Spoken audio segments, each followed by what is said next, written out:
With just 3 days until our wedding, my fiancée Becky suddenly called it off. It was the third time she'd done this. This time her reason was that she wanted to use our wedding venue to throw a birthday party for her young assistant. I told her I wanted to cancel our engagement for good. She just laughed at me, saying, "Get real. Isn't your family waiting for us to save you? Your family is doing so badly right now. Who else would even look at you but me?" She was so sure I'd never marry anyone else. 3 days later, Becky was downstairs celebrating William's birthday. I was upstairs getting married to another woman. When she came up with William, their arms linked, wanting to share a celebratory drink, she saw me in a groom's outfit. The most successful businesswoman in our city completely lost her composure. "Alex, you're so useless. You let this golden opportunity slip away." My dad slapped my face. Feeling the sting on my cheek, I was surprisingly calm inside. I said quietly, "Becky has already moved on. Dad, relying on her family for our future wasn't a long-term plan anyway. What else can we do? Without her family, we'll be bankrupt." My dad sighed, suddenly looking 10 years older. My mom said helplessly, "We'll think of something else. If not, we'll have to accept our fate." I felt guilty, but at this point I could only accept it. The funny thing is, I've known Becky for 20 years. You could say we grew up together. In middle school, when some bullies bothered her, I grabbed a brick and fought them off. She held my injured arm and cried, "Alex, you're so good to me. When I grow up, I'll definitely marry you." Even after being apart for 5 years, when she came back from abroad, already a grown woman, she still playfully grabbed my hand and said, "I'm all grown up now. Are you ready to marry me?" I remember my heart was racing as I looked into her beautiful eyes and said seriously, "I'm ready. I can marry you any time." But later, she repeatedly avoided our engagement. At 23, we were 10 days away from tying the knot when she suddenly took off to Hawaii, alone, for 6 months. At 24, on our wedding day, she had a fit at work, refusing to show up, leaving me alone at the altar. I always thought she just wasn't ready to marry me, that eventually we'd be together. Until this time, when my family faced bankruptcy over a bad investment, and only an alliance with her family could save us. Yet she bailed again for an assistant's birthday. William went to the same school as me, and one day he asked if I could help him find a job. Feeling sorry for him being all alone in our city, I recommended him to Becky's company. She instantly took a liking to him and made him her personal assistant. She even teased me, "Would you be jealous if I made him my personal assistant, Alex?" I didn't think much of it, thinking she was joking. I replied, "You guys are just working. I'm not that petty." Who would have guessed? After that, every time I saw her, William was there. They were laughing, looking so close, like they were the real couple. I quickly felt uneasy, gently warning her to keep some distance from William. William overheard, looking pale and pitiful. "I have no other thoughts about Becky. I just admire her. Alex, is that so wrong?"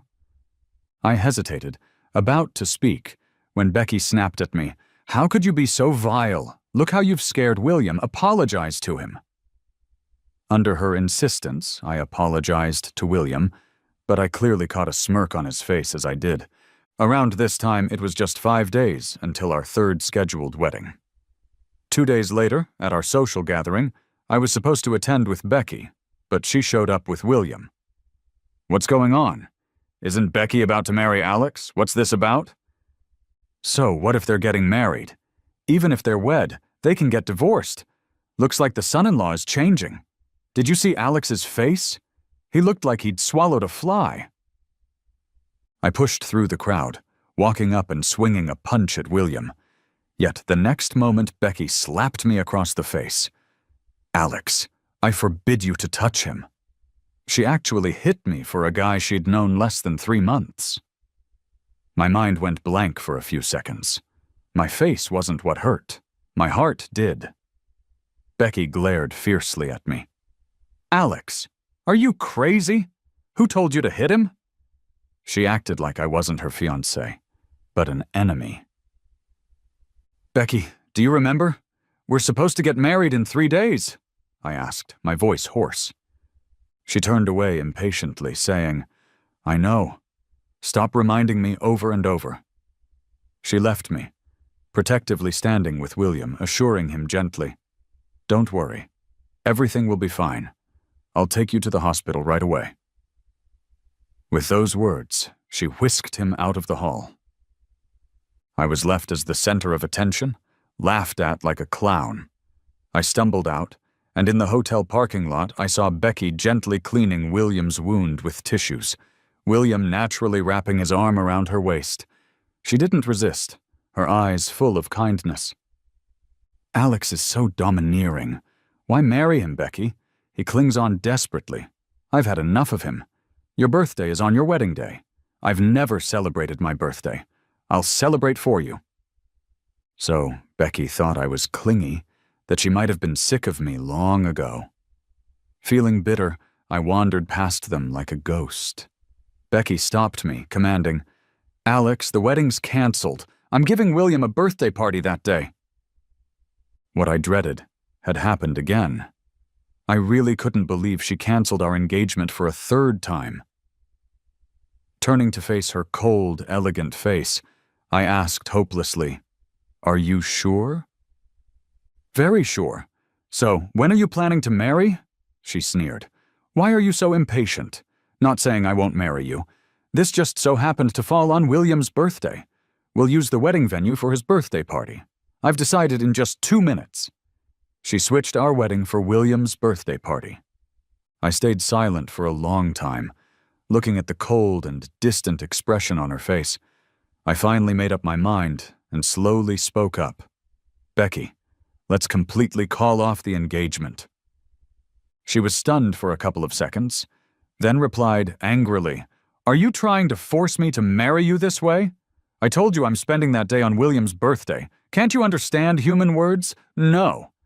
It's just that I don't want to marry you anymore." I looked at her standing so close to William. My eyes stung, but I was dead serious. Becky pointed her finger at me. "Get a hold of yourself. Haven't you waited for my family's rescue all along? Your family's doing so bad now. Who else would even consider you besides me? Or do you not care about your family and want to marry someone with no money or power?" I looked at her in shock. So she knew my family was pinning everything on this marriage, yet she still postponed the wedding for William's birthday. At that moment, I felt like someone had me by the throat, hurt and breathless. He saw the change on my face and snorted, "Stop pretending. It's just a few days' delay for the wedding. Is it worth all this pain?" I was speechless. She pulled William into the car. "3 days from now, it's William's birthday party. You're invited." William looked at me, unable to hide his smirk. "Yeah, if it weren't for Alex, Becky and I wouldn't have met. You'll have to come that day, Alex." As they drove off, I stood there quietly, remembering the day before Becky left to study abroad. She came to me. "Alex, I don't want to leave you.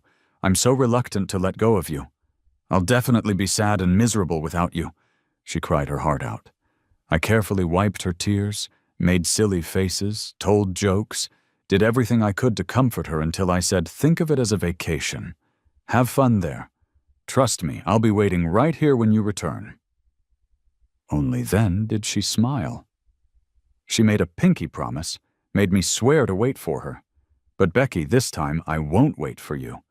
We're really over." When I got home, I took out everything related to her. Her photos, the gifts she gave me, the diary I wrote for her. I tossed them in a box, took it to the yard, and set it all on fire. Her family's villa was right across. By the time Becky returned, most of it was already burned away. She glanced from afar, mocking. "Who are you putting on a show for? Without knowing, one might think there's been a death in your family." I didn't answer, just silently watched as my memories with Becky turned to ashes. No one died, but my feelings did. After that, my parents ran around trying to save the company, coming home late every night. I was busy cleaning up the mess, contacting guests about the wedding cancellation. I went to the boutique where we ordered our wedding outfits. To my surprise, Becky and William were there, trying on clothes. Becky wore the very wedding dress we'd ordered, and William had on the groom's suit meant for me. When they noticed me, Becky was startled for a second, but then calmly said, "It's already made. Leaving it is a waste. I've decided to wear this dress for William's birthday." William gave me a slightly mocking look. "Alex, this suit fits me perfectly. Can you let me have it?" They stood together in those outfits like they were bride and groom. I looked at them and sincerely suggested, "Why not just get married? You two are a perfect match."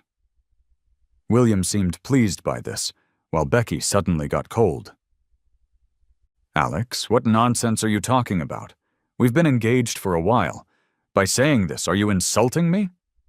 I replied, "How's it an insult? Our engagement's off. You don't have to marry me." She was completely furious and pointed at the door. "I don't want to see you. If you don't want me to ruin your family, get out now." Everyone in the wedding shop watched, enjoying the drama. I was the highlight of their day. After a final glance at Becky, I turned and left. Behind me, their laughter quickly filled the air. Inside, I was peaceful. After all, I'd let go of all expectations for Becky a long time ago. At home, my parents sat in the living room waiting. My mom looked at me, hesitated, and asked, "Alex, do you still have feelings for Becky? Are you having a hard time letting go?" My dad spoke sternly. "Even if you can't let go, you have to. It's the only way to save the company." I recalled the scene at the boutique and calmly replied, "I have no feelings left for her." "Good then," my dad decided, slapping the table. "Marry Larry."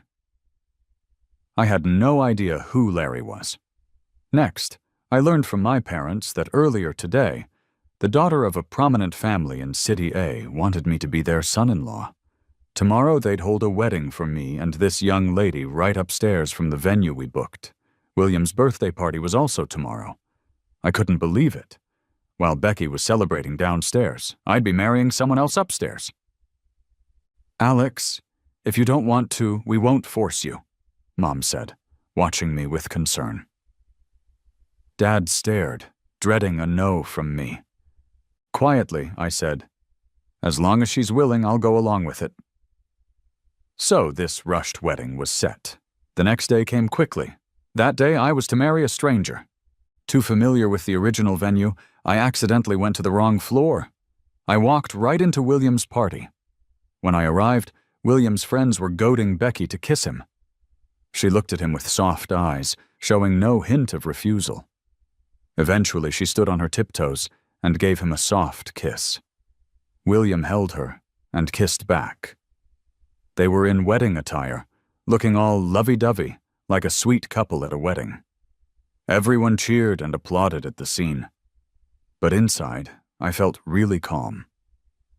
It took Becky a while to notice me. Her face changed for a moment, but she quickly regained her composure. "Why are you so late, dressed like that? What are you up to?" Unlike her gentle attitude with William, she snapped at me coldly. I glanced at my groom's suit and answered honestly, "I'm getting married today." William heard me and laughed right in my face. "Alex, are you for real? This is a birthday party, not your wedding. Maybe I should help you find a shrink." His friends joined in, saying nasty things. Becky's gal pals looked at me like I was some kind of clown. Becky glared at me, speaking harshly. "Alex, are you crazy or what? I told you we'll talk about getting married later. Stop embarrassing yourself and get lost." She thought my outfit was my way of pushing her to marry me.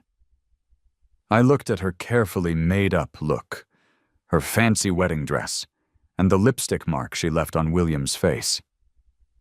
I smiled a bit, calm as can be. "I am getting married, but the bride isn't you. My wedding's upstairs. If you want to come, I don't mind you having a drink." With that, I turned and walked away. Becky was left standing there and shot at me viciously. "Alex, are you nuts? Larry's wedding is upstairs. You, a broke kid on the verge of bankruptcy, think you can marry her? You must be delusional." I ignored her and went back to my wedding on the hotel's second floor. The moment I stepped on stage, I saw my bride, Larry. Her wedding dress was simple, but looked stunning on her. I locked eyes with her and realized her face seemed familiar, like I'd seen it before, but I couldn't quite place it. She gave me a gentle smile, and I awkwardly nodded back. It felt like a dream, marrying someone practically a stranger. The MC had us exchange rings. I walked to Larry, picked up her hand, and carefully slid on the ring. It was a tight fit, my hand shaking a bit. She lowered her head and giggled, whispering softly, "Alex, long time no see." Like we'd known each other forever, but I couldn't remember. She didn't say more, and neither did I, following along with the ceremony. Becky and William showed up as we were toasting the guests. Not wanting to steal Larry's thunder, Becky had switched out of her wedding dress. Seeing Larry with her arm looped through mine, joining me for toasting and small talk, Becky's face changed. She rushed over, grabbing my wrist. "Alex, what are you doing? How dare you mess with Larry's wedding? Do you have a death wish?" Everyone turned to look with curious eyes. They knew about the messy drama between us and wondered how things would play out. I pulled my hand away from hers. "Becky, if you're here to congratulate us, find a seat.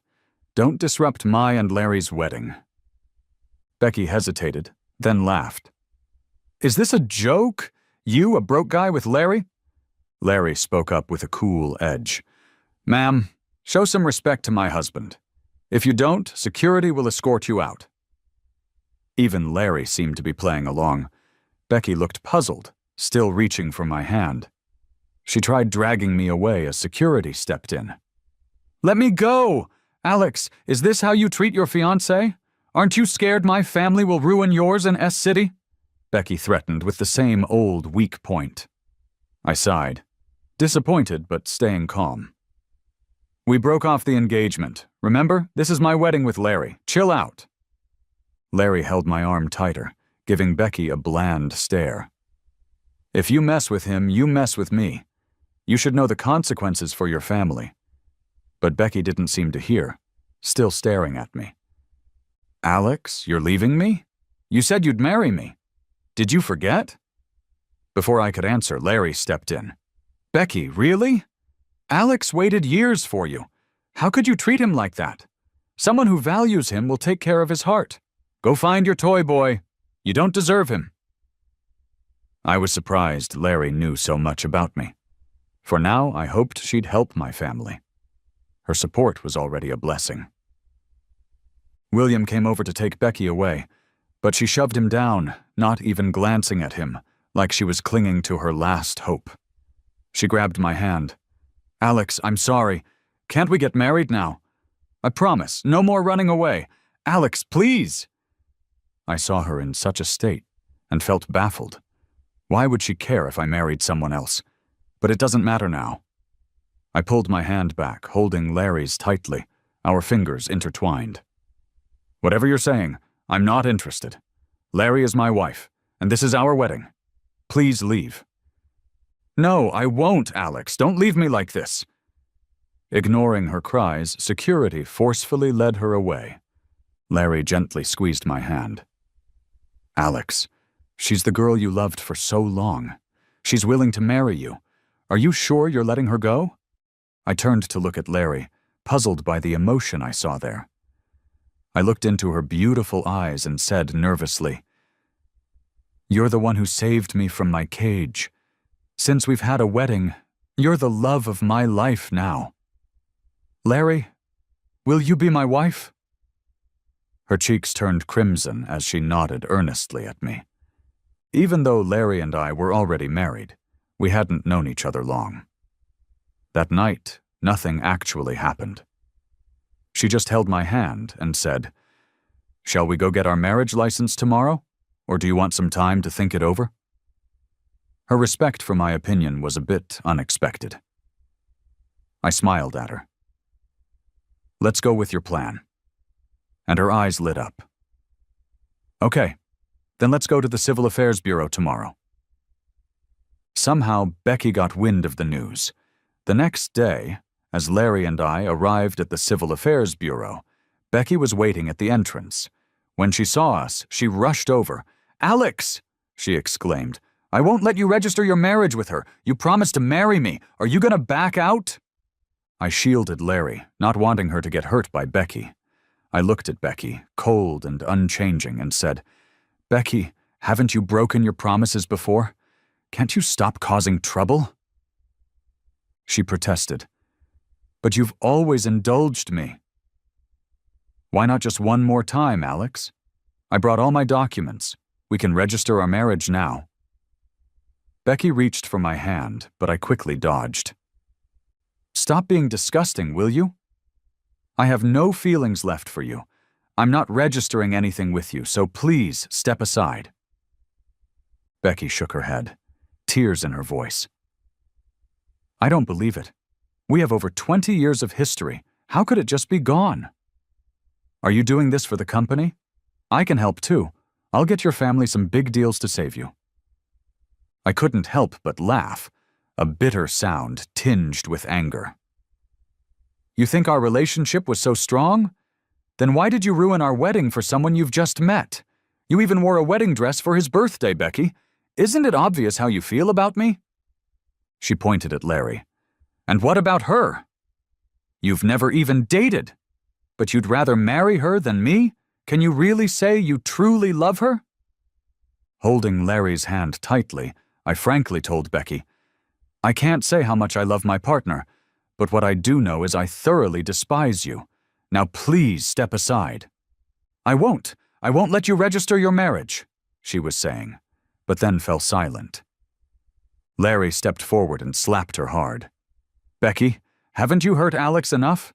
Can you be kind and leave him alone?" After the slap, Becky took a few seconds to recover. She looked at me with a bitter smile. "You just stood there and let her hit me? Weren't you always protecting me growing up? Why not now?" "Because I have someone I genuinely need to protect now. Becky, please don't disgrace yourself anymore," I said, grabbing Larry's hand, moving past Becky toward the building. Becky's voice piercingly screamed from behind. "Alex! Alex, don't go! Don't register with her!" I pretended not to hear, rubbing Larry's hand, concerned. "Does your hand hurt?" When Larry and I walked out, certified as married, Becky was gone. "Alex, won't you regret marrying me? You've waited for Becky for so long. You must really love her. You could have had her easily," Larry asked, clearly concerned. Holding her hand tight, I said sincerely, "No, I won't regret it. Once you're just completely let down by someone, you can't imagine growing old with them anymore." But I couldn't resist asking, "But there's something I'm really curious about, Larry. Why did you choose me?" Larry pretended to be angry. "You really don't remember, do you? We met in middle school. I was just too ordinary back then. You only had eyes for Becky." As she said that, I suddenly remembered. There was this small, skinny girl who'd always come asking me questions, flashing a sweet smile. But after one summer, she vanished. Piecing it together, that girl was Larry. I hadn't recognized her because the petite girl had transformed into this vibrant, stunning young woman. Embarrassed, I confessed. I was so foolish back then, seeing Becky as my only friend and missing out on lots of people. "But you saved me, Alex," she reminded me. "Remember when those bullies were bothering me and you chased them off with a stick? Ever since then, I decided to be your best friend, but I had to transfer schools. Still, that's all in the past now. I'm with my savior, Alex." "I really like you," Larry said as she wrapped her arms around me gently. To think that the same two girls I once rescued had such different roles. Becky talked about marriage for years, only to waste our time, while Larry rescued me when I needed it most. Gratefully, I returned Larry's hug, promising wholeheartedly, "I'll cherish your affection and love you back." On the day Larry and I were to leave S City, as we stepped out of the hotel, William suddenly appeared, grabbing my arm. He looked amiss. The once young, handsome face was now worn and haggard. "Alex, please help me. Becky's gone crazy. She got me fired and she's taking back the house she bought for me. I'm completely homeless." I hadn't even known Becky had bought a house for William. "Alex, help me find another job. I can work for you," William pleaded, his gaze landing on Larry. I quickly shielded her, ready to shove William away, but Larry stepped up, scolding him on my behalf. "You ungrateful jerk. How do you even have the nerve to come to Alex for help? Becky adored you. Go back and make her happy." William, looking at Larry, couldn't wait to say, "I'm younger than Alex, better looking, and I can be your dog, Miss Lynn. Do you want to think about it?" I couldn't take it anymore and punched him hard in the face. "What a creep," Larry grumbled from nearby. Just then, a car stopped right in front of us. It was Becky. But this time she didn't stand up for William. She didn't even look at him.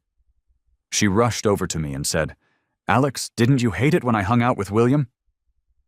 "Well, I've completely cut ties with him. From now on, I won't be friends with anyone you dislike. Please forgive me. You can get a divorce with her right now, and we can have a wedding anytime you want." "Becky, what are you doing right now?" "There's no going back for us. You know that, right?" She felt like a stranger to me, like she'd lost it. She was the one who kept leaving me at the altar, making me look like a fool. She got close with William, put on a wedding dress for his birthday, hugged and kissed him, even slapped me without hesitation for him. So, what's up with her being so pitiful now? With tears streaming down her face, Becky said, "I can't live without you. We've been together for so many years. I'm used to having you around. I thought you were waiting for me, Alex. Why did you suddenly stop waiting?" "Because I'm completely disappointed in you. I have someone I love now, Becky. It's over," I said, grabbing Larry's hand to leave.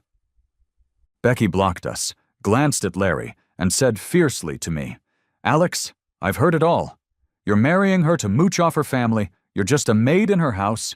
Can a man like you accept that? Come back to me, and I'll love and respect you." Larry interrupted. "Don't worry, I'll give Alex the utmost respect. I'm not like you, hurting someone and then obsessing over them." Becky's face turned pale from Larry's words. She clung to the last bit of hope and called my name for the last time. "We're done, Becky. Let's go our separate ways. We shouldn't see each other again." I said this as I quickly walked away with Larry, ignoring Becky's cries and breakdown behind us. Everything with her was behind me. I was starting a new life.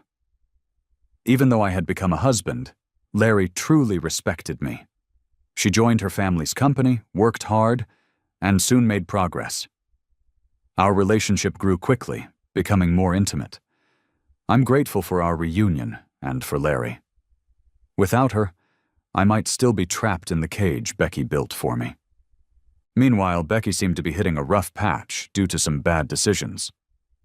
After I left S City, I heard about William from a classmate. He'd been caught by a rich lady's husband while fooling around and got beaten up badly. His leg was broken, and he couldn't walk anymore. A classmate once saw him begging on the street. As for Becky, I ignored her. She stopped reaching out as well. However, 3 years later, I accidentally came across one of her videos. She was in that same wedding dress, looking worn out like she had aged a few years. The caption read, "A wedding for one, waiting for someone who won't come." I just shook my head, reported it as inappropriate, and blocked her account. I didn't want to see anything from her again. "Hubby, come wipe the baby's tush," Becky called. Larry called. I hurried over, carefully picked up our 2-year-old, and wiped them clean with a tissue. Larry gave me a warm smile and kissed my forehead. I kissed her back in return, feeling all the love The kid giggled at us. Some people stay stuck, some move on. For the rest of my life, I'm cherishing the right ones.